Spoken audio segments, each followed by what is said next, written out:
Bonjour. Voilà, bonsoir. Merci de votre présence. Nous allons démarrer ce premier conseil de l'année. Je dois donner lecture de l'ordre du jour du précédent conseil du jeudi 21 décembre 2023 à 20h. L'ordre du jour était le suivant. Décision modificative portant sur la révision des crédits sur le budget annexe du VVF. Abrogation de délibération concernant le lancement d'une consultation pour les travaux de la tranche 3 du VVF. Admission de créances en non-valeur. Modalité de mise en place du compte personnel de formation pour 2024. Délibération portant sur la création d'emplois permanents dans les communes de moins de 1000 habitants. Création de 2 emplois non permanents pour faire face à un accroissement temporaire d'activité. Et nomination d'un agent placier. Voilà, donc on va signer le PV que je vous ai transmis. Et il faut signer aussi la feuille des délibérations. Et la secrétaire de séance, c'était Virginie, si tu veux bien signer aussi.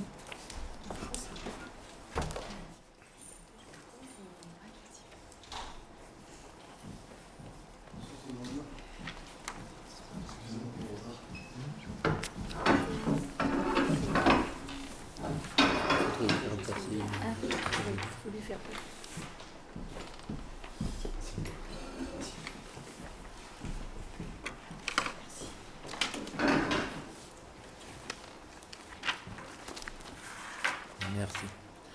Voilà, donc la séance, j'ouvre la séance du conseil, de ce conseil du jeudi 25 janvier. Nous avons 2 procurations de M. Mathieu Laroussigny à M. Claude Rabayrol et de M. Charles Poux à M. Jean-Régis Souvigné. L'ordre du jour du conseil d'aujourd'hui est le suivant. 3 points sur les finances, avance de trésorerie sur la section assainissement, plan de financement actualisé de la rénovation du VVF, plan de financement pour la rénovation énergétique de l'immeuble L'Apéra des bâtiments communaux. Au chapitre culture, convention d'accompagnement du réseau intercommunal de lecture publique. Sur le plan juridique, modalité de sollicitation d'un référent déontologique pour les élus. Concernant la loi APR, identification des zones d'accélération de la production des énergies renouvelables sur la commune. Transport scolaire, subvention accordée par la commune au transport scolaire pour l'année 2023-2024. Concernant l'école, subvention pour le voyage scolaire. Et enfin, urbanisme, déclaration d'intention d'aliéner sur le droit de préemption. Voilà, donc on a besoin, vous le savez, d'un ou d'une secrétaire. Donc, qui veut faire secrétaire de séance ?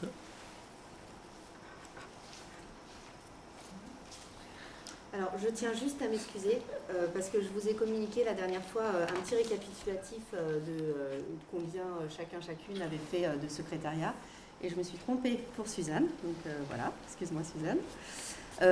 Donc je redis juste qu'il y a Isabelle qui a fait juste un seul compte rendu, Mathieu un seul, Rémi un seul, Charles un seul et Claude un seul. Voilà, s'il y en a parmi vous qui veulent bien prendre le compte rendu. Comment ? Je t'avoue, j'ai clairement pas le temps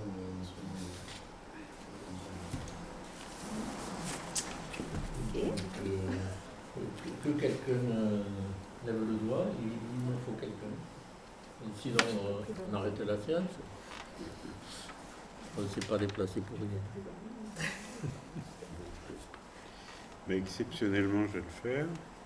Je vais me faire rentrer dans le top. Oui. Okay. Merci Alain. Donc on va démarrer par le premier point, avance de trésorerie sur la section investissement. Oui, alors d'accord. Suzanne, pardon. Donc voilà, on va demander donc de délibérer sur une avance de trésorerie du budget communal au budget assainissement. Et donc pour un montant plafond de 100 000 euros, donc pour l'exercice comptable 2024. Donc tout simplement, cette avance permettra au trésorier, en cas de besoin seulement, de basculer par ordre de paiement des liquidités nécessaires depuis le budget communal sur le budget annexe de l'assainissement, afin de pouvoir régler toutes les dépenses réelles afférentes à ce budget. Alors, il agira sur autorisation du maire délivrée par certificat, et le remboursement total de l'avance mobilisée devra se faire avant le 31 décembre 2024, ce qui sera rendu possible car l'encaissement attendu des redevances de l'assainissement 2023 vont arriver, et tout simplement on vous demande aussi cette avance parce que on doit rembourser l'emprunt là au 25 janvier, et c'est pour qu'on ne se retrouve pas dans l'impossibilité de le payer. Mais de toute façon, c'est uniquement une avance du budget principal de la commune au budget annexe assainissement. Et uniquement si on en a besoin. Voilà. Voilà. Je sais pas si Est-ce qu'il y a des questions? Donc, je mets au vote. Qui est pour cette proposition? Je vous remercie. Le prochain point, toujours Suzanne, sur la rénovation du VVF. Alors oui, on va redélibérer sur un plan possible de financement pour le village de vacances et pour la rénovation des 68 gîtes au village. Donc, pour un total de dépenses, alors là, effectivement, on a mis un total de dépenses maximum, puisque vous savez, quand on demande des subventions, si on demandait pour une somme moindre, effectivement, on ne pourrait pas obtenir le maximum de subventions. Donc là, c'est pour un total de dépenses de 3 millions d'euros. Les dépenses d'investissement pour les travaux s'élèvent à 2 585 000 euros. Les honoraires pour 180 000 euros et le mobilier pour 205 000 euros. Il y a aussi le diagnostic amiante avant travaux, donc il s'élève à 30 000 euros, ce qui fait bien un total de 3 millions d'euros. Et on espère donc une subvention FEDER donc de l'Europe pour un montant de 876 500 euros. Oui, 876 500 euros. Et du département pour 100 000 euros. Donc un autofinancement de 2 23 500 euros. Et donc il y a un emprunt qu'on a déjà fait sur ce autofinancement de 1 750 000 euros.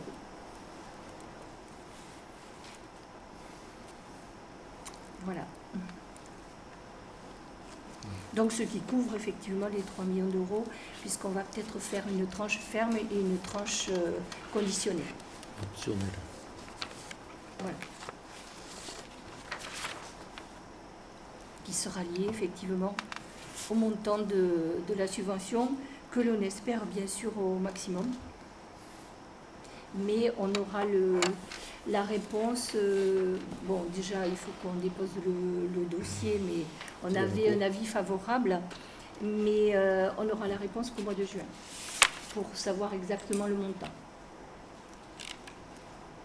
On a eu un avis favorable sur le dépôt du dossier. Le dépôt du dossier. Oui. Mais pas sur le montant. Sur le montant, on est en train de monter le dossier et on espère bien avoir, bien entendu, un maximum. Mais ça, on ne peut pas le préciser à ce jour. Bon, je rappelle que concernant les travaux au VVF, le principe et les accords que nous avons avec le VVF, c'est qu'il rembourse le montant du loyer est collé au remboursement des prêts que nous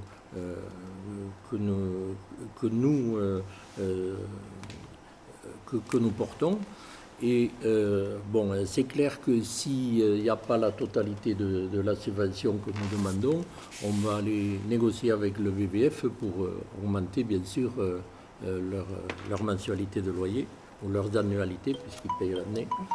Mais voilà, donc en attendant, on a besoin de votre accord pour demander de la délibération pour demander la subvention auprès du Fonds FEDER.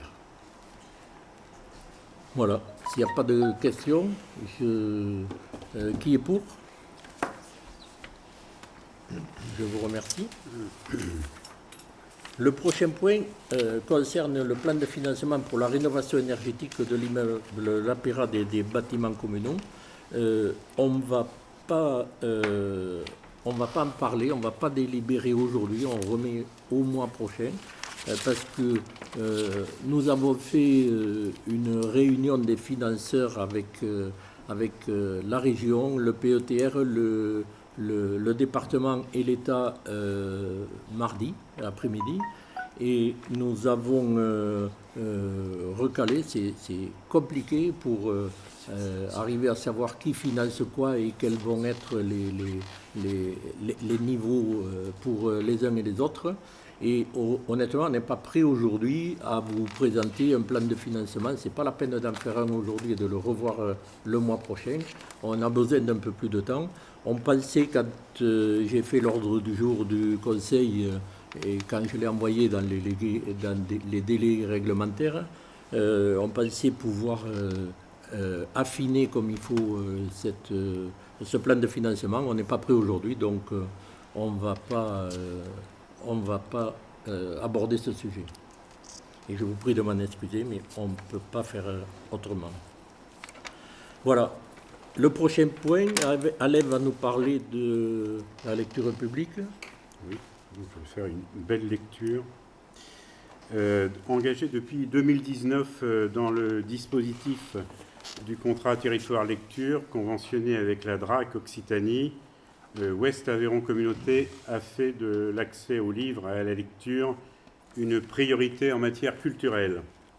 La politique intercommunale de lecture publique, confortée par la loi bibliothèque du 21 décembre 2021, vise à renforcer le rôle moteur des bibliothèques en termes de développement culturel local, mais aussi d'inclusion et de cohésion sociale, d'émancipation individuelle et citoyenne, et d'éducation au développement durable. L'action publique doit donc permettre de répondre aux enjeux identifiés communément, moderniser et rendre professionnelle la gestion des services, en améliorer l'accessibilité, adapter l'offre pour qu'elle favorise les nouveaux usages et répondre aux nouvelles pratiques socioculturelles des publics. Le schéma intercommunal de développement de la lecture publique, adopté à l'unanimité le 16 novembre dernier en bureau communautaire, fixe donc le cadre des coopérations entre Ouest Aveyron Communauté et des communes du territoire, qu'elles soient ou non dotées de services de lecture publique.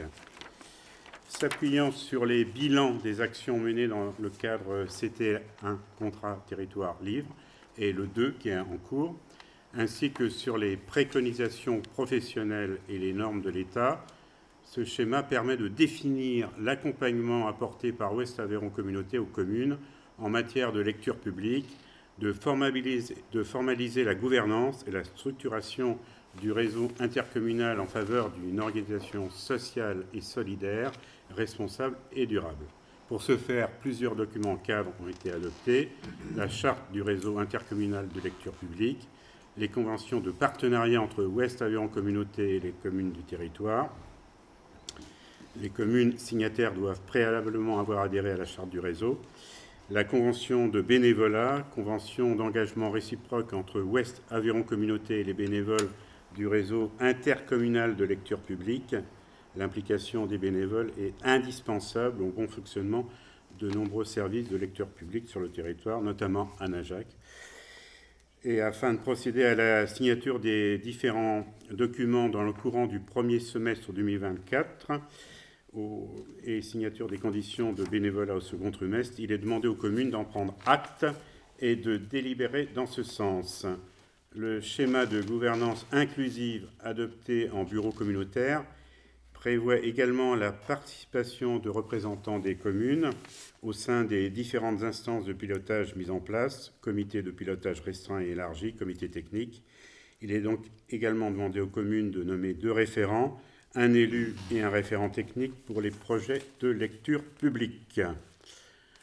Vu la loi Robert numéro 2021-1717 du 21 décembre 2021 relative aux bibliothèques et au développement de lecture publique, le Code général des collectivités territoriales, la délibération numéro 2018-184 du Conseil communautaire en date du 20 décembre 2018 portant sur la définition de l'intérêt communautaire, la délibération B23-076 du Bureau communautaire en date du 16 novembre 2023 portant sur l'adoption du schéma intercommunal de développement de la lecture publique, considérant les orientations de la politique intercommunale de lecture publique de Ouest-Aveyron Communauté, la volonté de Ouest-Aveyron Communauté d'accompagner les communes et de structurer le réseau intercommunal de lecture publique afin de permettre la mise en œuvre de cette politique.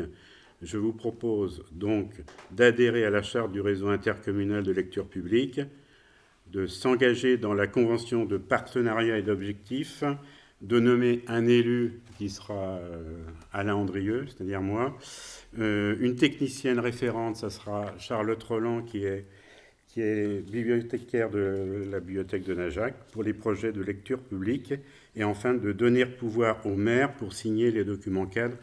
Voilà. Donc, en résumé, c'est pour permettre aux bibliothèques de devenir des lieux conviviaux, de programmation culturelle, etc., etc. Il va y avoir notamment un spectacle qui est accompagné par la communauté de communes qui s'appelle « Que le ciel soit beau à force d'orage », à partir des textes de la correspondance de Louisa Paulin, et qui était à Réalmont dans le Tarn, et Antonin Perbosque, qui était dans le Tarn-et-Garonne, et mort le 6 août 1944 à Montauban. Voilà.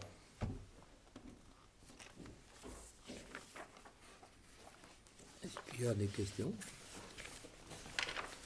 Donc, je mets cette proposition au vote. Qui est pour? Je vous remercie. Nous allons aborder maintenant les modalités de sollicitation d'un référent déontologique pour les élus. C'est Laurence qui nous le présente.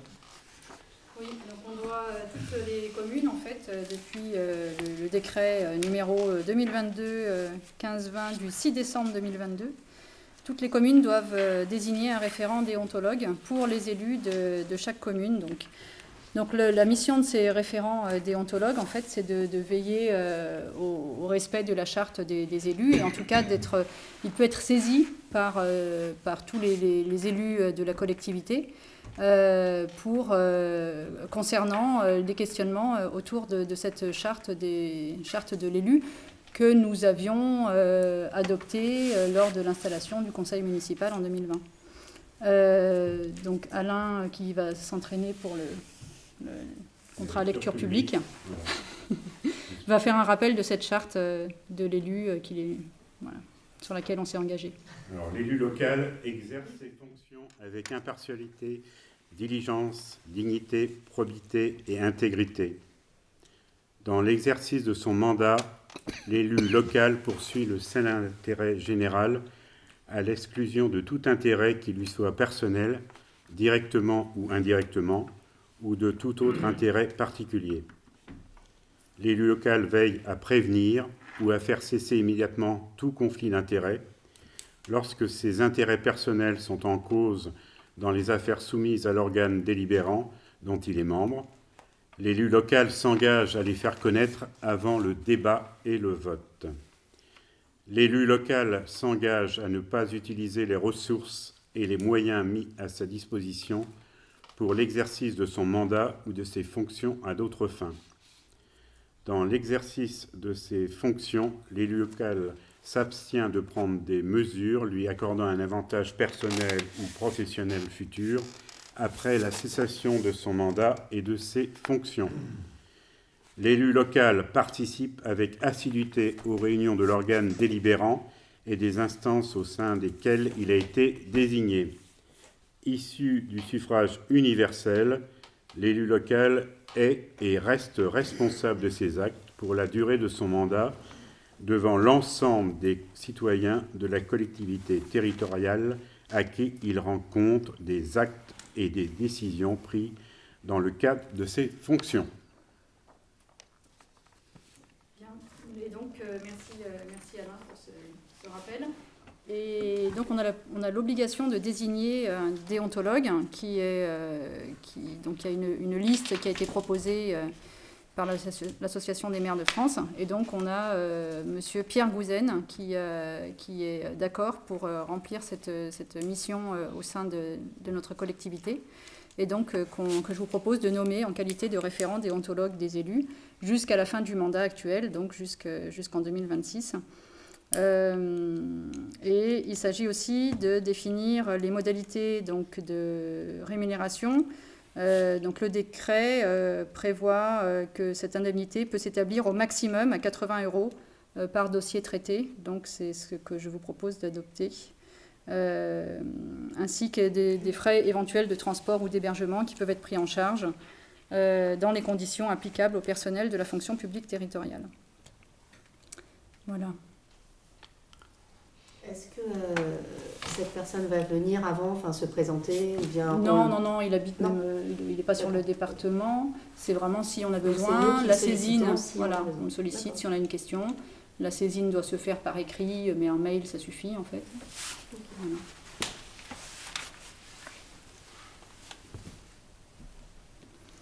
D'accord, donc c'est une obligation à laquelle il faut se conforter et qui nous gêne pas.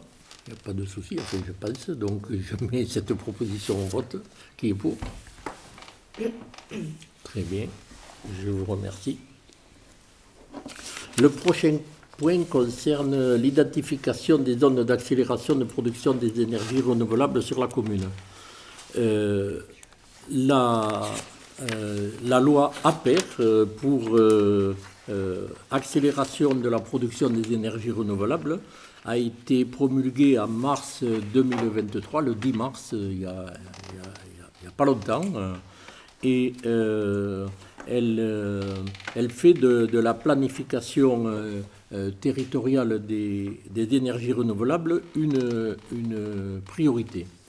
Donc, les communes, nous avons obligation de définir des zones d'accélération où elles souhaitent prioritairement voir les énergies renouvelables s'implanter. Ces zones d'accélération peuvent comporter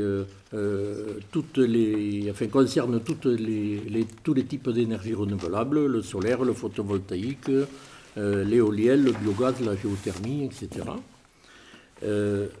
Alors, de cibler des zones d'accélération, ces fameuses zones d'accélération ne préjugent en rien la réalisation du projet, les différentes réglementations trouvant à s'appliquer de la même manière.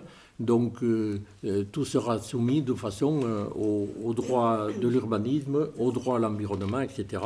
Mais il faut poser les possibilités aujourd'hui. Malgré tout, si on réalise un projet sur une zone qui a déjà été ciblée, on nous dit que l'instruction de ce dossier peut être favorisée et fortement raccourcie. Alors, ces zones d'accélération ne sont pas des zones exclusives. Des projets pourront être autorisés en dehors, bien entendu. Là, il s'agit, et l'État veut aller vite, puisque on devait faire tout remonter à la communauté de communes avant-hier, mais on a le conseil aujourd'hui.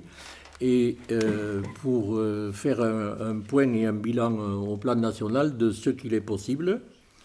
Donc, après une information à la population, nous avons recueilli deux propositions d'habitants, une à la Levade où des personnes voudraient faire du photovoltaïque au sol. Honnêtement, je ne suis pas persuadé qu'ils aient la possibilité, mais bon, il s'agit là de déclaration d'intention.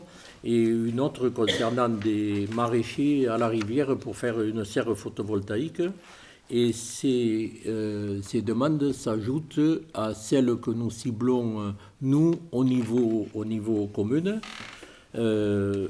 Donc, je voudrais préciser que ça n'empêche en rien et ça vient en complément des demandes que nous avons presque toutes les semaines. Je reçois, et c'est très bien, des déclarations préalables pour placer des photovoltaïques sur des maisons, sur des hangars. Et ce qu'on traite aujourd'hui ne gêne en aucun cas le dépôt des demandes individuelles des habitants. Donc, nous avons ciblé sur la commune et vous avez quelques petites photos ou schémas sous les yeux. Nous avons ciblé 5 zones de ce type. D'une part, le réseau de chaleur, dont on reparlera très rapidement, qu'on voudrait implanter ici, donc, et pour alimenter les bâtiments publics qui sont aux alentours et des logements, voire ensuite des particuliers qui pourraient être intéressés. Ensuite, la zone du Pontet, où nous envisageons éventuellement de placer du photovoltaïque, toujours pareil si cela est possible. Au regard de la visibilité depuis la forteresse, c'est peut-être pas évident, mais poser sur à la fois le réchauffeur, vous savez, il y a un réchauffeur thermique en face de la piscine qui ne fonctionne pas depuis des années, donc ce serait un bel endroit. Et ensuite, pourquoi pas, le parking qui se trouve sur un des terrains de tennis, puisque nous avons fait une zone de jeu, j'allais dire un mini city stade sur le coin. Ça ne va pas plaire à Laurence si je dis mini, mais donc on pourrait en implanter à cet endroit-là. Ensuite, bon, comme je vous l'ai dit, il y a le projet des maraîchers de serre photovoltaïque éventuellement à la rivière. Le quatrième projet concernerait donc le photovoltaïque au sol à la levade. Et ensuite, nous relayons une demande du département et que nous devons passer aussi dans la délibération de mettre sur la toiture des bâtiments de la zone artisanale qui appartiennent au département, au service d'entretien des routes, donc sur la toiture. Voilà, donc il nous faut l'accord du conseil municipal pour travailler sur ces zones. Et voilà. Donc, s'il n'y a pas de questions particulières, je mets au vote. Donc, qui est pour? Je vous remercie. Le prochain point concerne les transports scolaires. Laurence? Oui, c'est une délibération qu'on est habitué à prendre. Il s'agit d'une subvention accordée aux familles qui habitent dans le département voisin, le Tarn-et-Garonne, et qui, en vertu du règlement des transports régionaux, ne sont pas considérés comme ayant droit pour bénéficier du transport scolaire. Donc c'est-à-dire que bien qu'ils viennent à l'école, pour les familles qui fréquentent l'école de Najac, ces familles-là n'ont pas accès au transport scolaire qui est mis en place par la région. Donc depuis l'année scolaire 2020-2021, le conseil municipal a accordé chaque année par délibération une subvention à ces familles correspondant au montant qui est versé par la commune à la région pour chaque enfant qui est domicilié et scolarisé à Najac. C'est-à-dire que pour les enfants qui habitent Najac et qui fréquentent l'école de Najac, la région demande une participation. C'est gratuit, le service est gratuit pour les familles, mais la région demande une participation à la commune pour chaque enfant. Et donc, on avait décidé d'accorder pour chaque enfant qui n'est pas ayant droit du transport, parce que n'habitant pas la commune, bien qu'il fréquente l'école de Najac, on avait décidé d'accorder donc une subvention du montant de la participation demandée par la région. C'est ce que je vous propose de refaire, sachant que le montant qui était jusque-là demandé par la région était de 382 €. Il est passé à 189,50 €. La région a décidé d'harmoniser en fait par commune la participation communale. Et donc, pour certaines communes, ça représentait une hausse, pour d'autres, une baisse. Pour Najac, ça représente dorénavant un montant de 189,50 €. Voilà, mais donc je vous propose de renouveler l'aide financière pour les élèves qui sont scolarisés à Najac et qui viennent des communes du Tarn-et-Garonne. Sachant qu'ils sont considérés comme non ayant droit, il s'agit quand même de faire un geste et de consacrer finalement le même montant que celui qu'on consacrerait si ces enfants-là habitaient Najac et venaient à l'école de Najac. Voilà, tout ça dans l'objectif toujours de faire en sorte que de favoriser l'école qui reste fragile comme dans toutes les communes. Mais... Voilà. Je ne sais pas si vous avez des questions. Des explications. Donc, qui est pour? Je vous remercie. Mais toujours Laurence sur la subvention pour le voyage scolaire. Donc l'école organise tous les 2 ans un voyage scolaire. Il n'avait pas pu avoir lieu, bien sûr, en 2020, mais il y en a eu un du coup en 2022. Et donc on arrive là en 2024, et sachant que l'école qui a la labellisation éco-école travaille sur l'eau, cette année l'équipe enseignante a voulu marquer le coup et emmener les enfants à la mer. Donc ça coûte un petit peu plus cher que d'habitude, mais donc c'est un beau voyage qui se prépare au domaine du Lazaret à Sète. Avec visite de grottes, activités au centre de la pêche et de la mer, des promenades à Sète, visite de planète océan, voilà, pour un coût total de 9 624 €. Et donc il est demandé une participation à la commune de 1 900 €, ce qui est supérieur à ce qui était demandé habituellement. Pour 2022, on était à 1 550 €. Mais c'est du fait que voilà, c'est un peu plus ambitieux, il y a une journée de plus, c'est un peu plus loin et avec plus d'activités. Voilà, donc je vous demande au Conseil d'accéder favorablement à la demande de l'équipe enseignante pour accorder une subvention de 1 900 € pour le voyage scolaire et de provisionner ce montant lors du prochain vote du budget primitif 2024. Voilà. Très bien. Si vous avez des questions. Je pense que... Donc je mets cette proposition au vote. Qui est pour? Je vous remercie.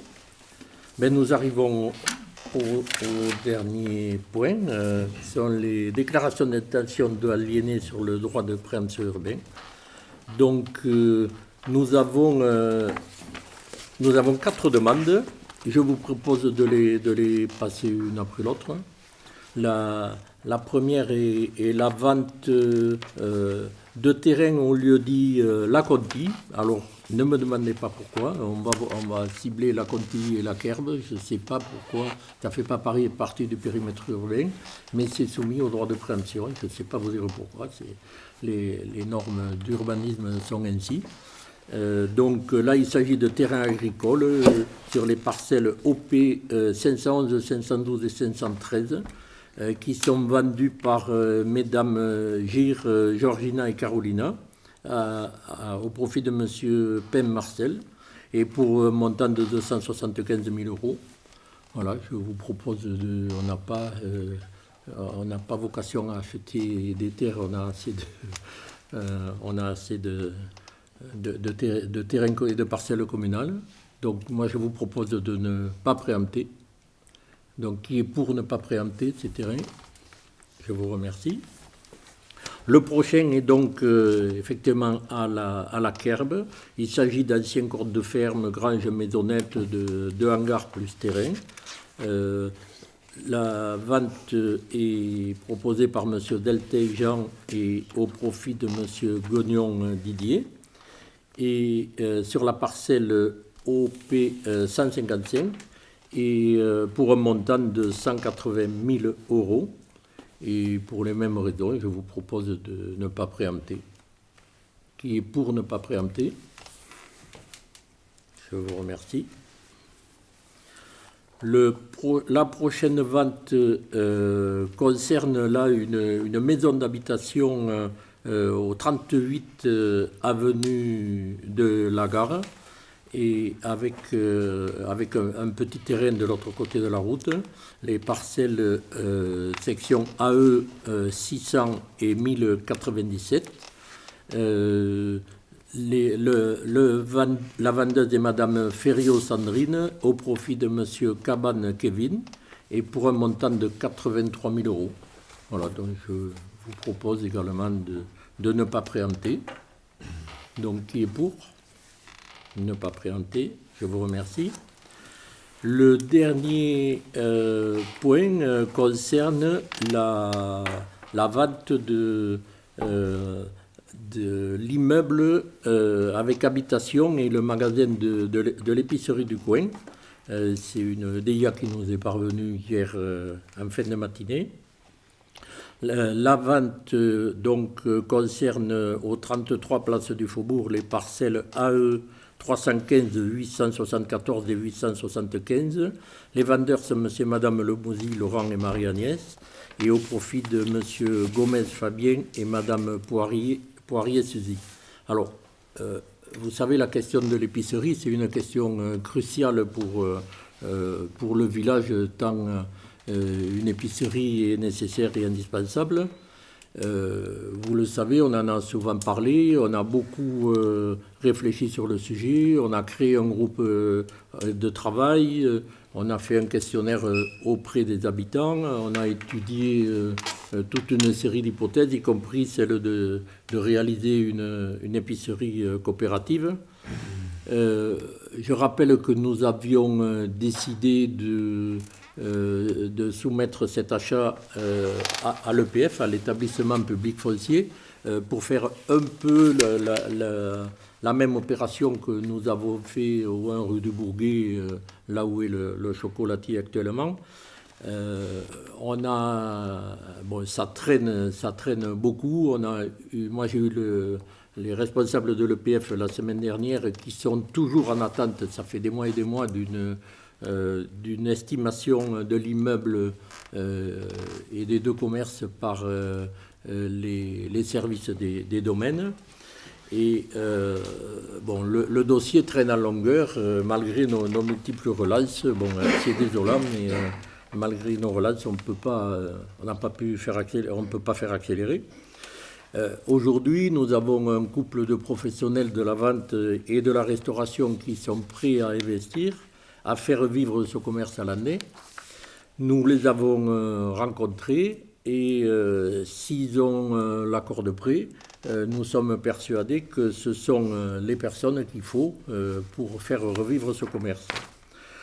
Donc moi, je vous propose de ne pas retarder la vente et surtout l'ouverture de l'épicerie qu'on souhaite tous rapidement, puisque l'épicerie manque fortement au village et notamment au marché dominicaux, on le voit tous les dimanches matin. C'est pour ça que je vous propose de ne pas préempter et de laisser faire la vente. Claude?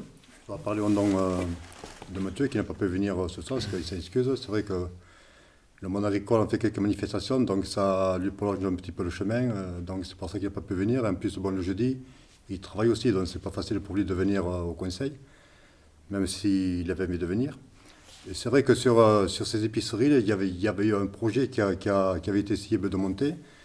et qui n'a pas pu aboutir parce que, bon, est-ce que ça ne s'est pas fait assez rapidement ou est-ce que je ne sais pas trop pour quelle raison. En tout cas, il y avait un groupe qui avait mené une réflexion et je sais que ce projet tenait à cœur à Mathieu et donc aussi à d'autres personnes. Et par rapport à ça, je sais que Mathieu, donc il aurait souhaité que ce projet puisse voir le jour. Voilà, donc je le dis, c'est vrai que par rapport au vote, je vais en tenir compte pour lui, quoi. D'accord. Ouais, je pense que, ben moi, pour rebondir là-dessus, je dirais juste que ça fait un moment que ce projet aurait pu avancer plus vite, mais vu le coût des travaux et l'achat des bâtiments, ben, ça représentait quand même une certaine somme, sachant qu'à côté, il y a le projet de la piscine aussi, et il y a d'autres projets aussi. Et enfin, moi, je me dis que s'il y a des jeunes qui sont motivés à ouvrir cette épicerie à l'année et à faire vivre le village, je pense que c'est quand même aussi, même si on y a travaillé dessus, pour moi, c'est peut-être aussi une économie pour la commune de pouvoir financer d'autres projets à côté. Sachant qu'apparemment, ils sont très motivés à l'ouvrir à l'année. Et bon, voilà, moi je pense qu'il faut laisser faire je pense qu'il faut les laisser faire. Et puis, c'est mon point de vue. Enfin, ce sera peut-être pas celui de Mathieu, mais en tout cas, moi, je pense que bon, là, en tout cas, si on ne fait pas ça, on n'a pas d'épicerie cet été, on n'a pas d'épicerie l'hiver prochain, on n'a pas d'épicerie. Tant que les travaux soient faits, ça ne sera pas fait avant 2 ans. Enfin, bon, je pense que là, il faut qu'on y aille, quoi. Enfin, on a les porteurs qui sont là, il faut y aller. Qui sont là, qui habitent Najac, voilà, c'est des gens qui connaissent le contexte et qui se montrent très motivés, oui. Je pense qu'on a beaucoup de chance que ces personnes-là se portent acquéreurs pour ce bien.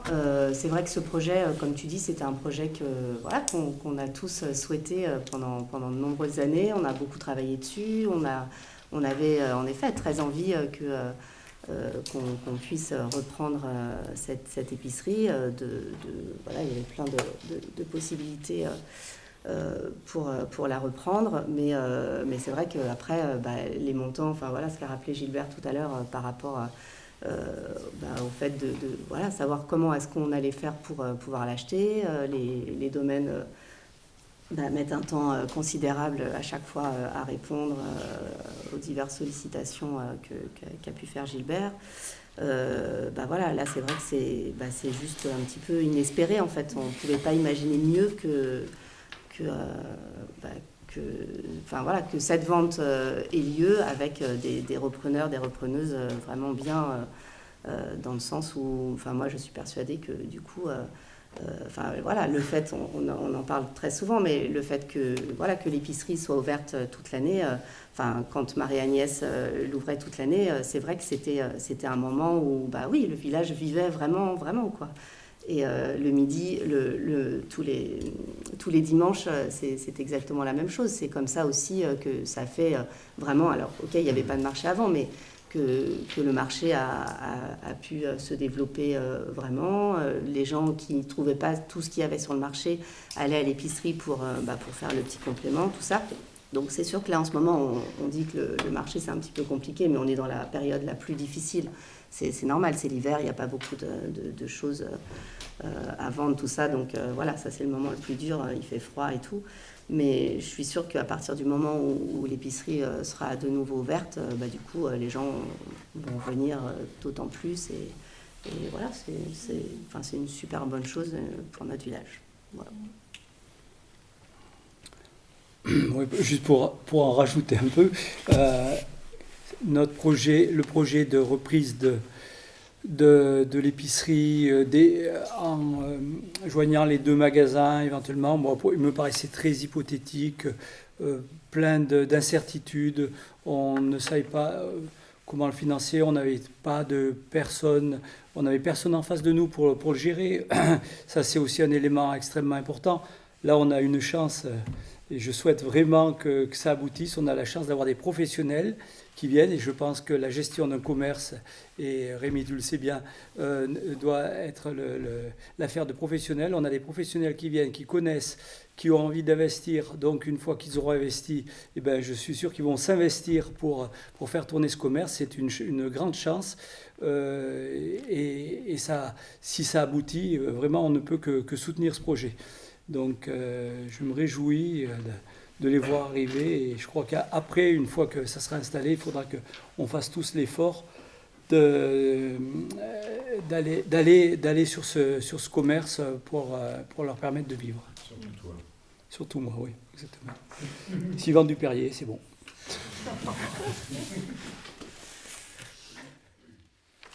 Très bien, donc s'il n'y a pas d'autres questions ou commentaires, je vous remercie. On passe au vote, donc qui est pour ne pas préempter, qui s'abstient, qui est contre, donc pour Mathieu. Très bien, je vous remercie. Avant de clôturer, on voudrait donner quelques informations, comme à l'accoutumée. Juste pour vous rappeler, mais vous le savez tous, qu'ici, dans cette salle, dimanche matin à 11h, se tiendront les vœux de l'équipe municipale. Donc, on a l'habitude de dire du maire, mais c'est les vœux de l'équipe municipale. Et donc, voilà, j'invite tous les Najacois à venir, à y être présents. Je voudrais rajouter sur un autre sujet. Vous avez vu que nous sommes en pleine période de recensement. J'appelle tous les habitants bon, je ne me fais pas de soucis sur l'accueil des 2 agents recenseurs, ça se passe bien jusqu'à présent, mais de bien remplir les formulaires, soit directement par Internet, soit sur le papier, et chacun des 2 recenseurs vous donnera un coup de main. C'est important pour notamment pour connaître la population et l'état, j'allais dire, de la commune, mais notamment pour les subventions qui en découlent. Donc il faut vraiment qu'on n'oublie aucun habitant et qu'on réussisse ce recensement. Voilà, est-ce qu'il y a une autre information Fabrice? Je vais en donner une. C'est depuis quelques mois, en fait, il y a un groupe de travail d'élus et d'habitants en partenariat avec la Comcom, la communauté des communes, qui travaille sur l'installation de composteurs dans le village. Il y en a un, pour l'instant il n'y en a qu'un en fait qui se trouve à la Dent Creuse depuis quelques années. Donc il est prévu d'en installer là d'ici la fin janvier, donc c'est la semaine prochaine. Ils sont déjà, on les a reçus, et donc voilà, ils vont être installés à 5 endroits, dont devant l'immeuble La Pérade, en face de l'autre côté de la route de La Pérade, place Saint-Barthélemy, enfin c'est pas vraiment la place Saint-Barthélemy, c'est la place qui a juste en face le restaurant Tartine et compagnie, à la place des anciens containers poubelles. Il y en aura un rue de l'Iversin, un place de l'église, et en prévision d'en mettre un rue Basse, et puis un bac de 600 litres au cimetière. Puis après il y aura 3 composteurs de 400 litres aussi qui seront prévus dans les autres cimetières de la commune. Donc en fait il y aura le samedi 3 février à 11h, place de l'église. Bon, c'est pas vraiment une inauguration, mais il y aura un point info avec, il y aura des techniciens de la communauté des communes qui seront présents. Donc le 3 février à 11h pour en fait un point info, et puis il y aura de la documentation qui sera distribuée, et puis en fait ils seront là aussi pour répondre aux questions des habitants. Donc tous les habitants qui souhaitent être informés sur ces composts et la manière de les utiliser peuvent venir à ce rendez-vous-là. À quel endroit, pardon? Donc c'est place de l'église. Donc il y aura un composteur qui sera installé place de l'église, entre le bâtiment entre le presbytère et les jeux, là sur le bord du parking. Et donc du coup le point info se fera à cet endroit-là.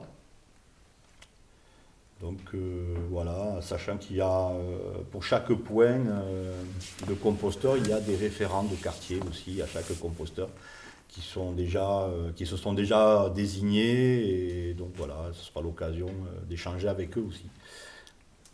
Donc Jean-Régis fait partie, est un référent de quartier. Voilà. Pour ce qui est, Gilbert, Oui. pour ce qui est des déchets, parce qu'on parlait des cimetières, je sais que j'ai quelques remontées par rapport au cimetière de Donnechac, entre autres, et les autres cimetières sont pareils.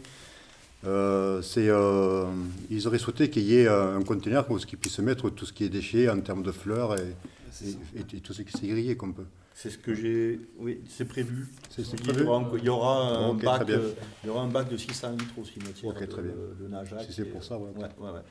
Et puis des plus petits qui seront dans les autres cimetières Ok, de la commune. Sur les cimetières, par contre, il faudra bien que les utilisateurs pensent à récupérer tout ce qui est partie plastique, etc., pour l'emmener sur les bacs prévus à cet effet, sur les containers prévus à cet effet. Quoi. Et les fleurs, apparemment, elles ne vont pas dans le conteneur jaune. Pardon ? Les fleurs Non, en pas plastique faire, n'y vont pas. Pas les fleurs, non, mais Faut aller à la les déchetterie. bacs plastiques, les choses comme ça. Ce serait peut-être bien de mettre une poubelle à côté. Non, Isabelle Jean, Quelqu'un va faire la réflexion. Parce que les gens jettent dans les plastiques. Le problème, c'est qu'il faut aller le vider. Non, mais elles ne vont pas dans le, Oui, le je sais conteneur jaune. Mais ça aimerait que ce soit Les dans fleurs le en plastique ne vont pas Non, dans non. le conteneur jaune. Ça va aller dans les noirs. Ah, déchetterie. Rémi? Petite question, tant qu'on est encore sur les déchets. Comment vous comptez faire pour cet été, pour tous les déchets des professionnels, etc.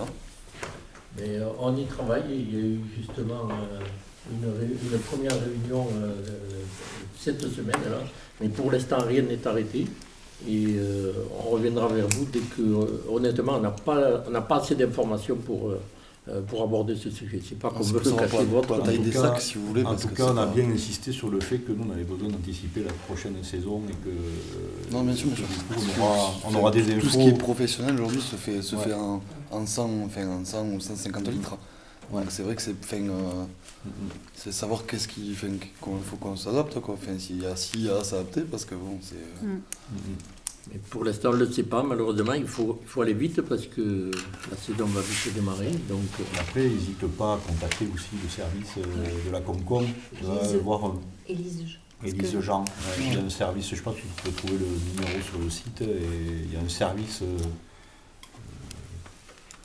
Et je pense qu'elle pourra aussi, suivant aussi au cas par cas, répondre aussi aux questions. C'est vrai, parce que moi je vois en termes de volume ce que ça représente sur une journée. Je vois la taille des containers. Si on est 5 restaurants à vider nos déchets dans un container, on bouche le container en une journée, quoi. Donc ça va être compliqué. mais c'est prévu qu'il y ait des dispositions spéciales, avec d'ailleurs, mais bon, tu connais le principe, une redevance spéciale pour Avec une convention. et une convention. Voilà. Mais il y a un travail qui est en train de se faire là-dessus, mais une fois de plus, on ne peut pas en dire plus, puisqu'on ne connaît pas. Voilà, donc je clôture cette réunion du Conseil. Je vous remercie. Est-ce que parmi la foule, il y a des questions particulières? Non, bon, donc je vous dis au prochain Conseil de la fin février. Et bonne soirée à tous. Merci.